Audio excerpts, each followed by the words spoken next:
जहाज है ये इस पर बहुत सोफिस्टिकेटेड सेंसर, रेडार और मेजरमेंट इंस्ट्रूमेंटेशन है जो मिसाइलों का पूरा छानबीन करके उनको ट्रैक करती है।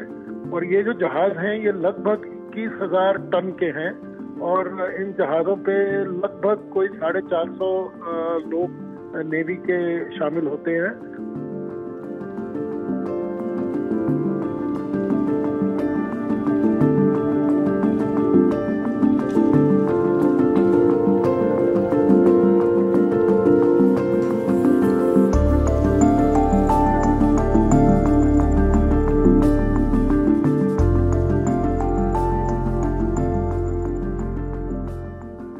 मैं सिर्फ ये कहना चाहता हूं इस ऐसे मुद्दों पर, ऐसे पहले भी हमने प्रश्न पूछा था जब ऐसी एक शिप आ गई थी श्रीलंका के पास में, पर मैं सिर्फ ये कहूंगा कि हमारे नरोदा से जो भी हमारे लिए स्टेप्स लेने होते हैं हमारे सिक्योरिटी के लिए, उसके लिए हम हमेशा लेते रहते हैं। हमारे अथॉरिटीज इसके बारे में हमेशा सतर्क रहते हैं और वो ऐसे स्टेप्स लेते हैं।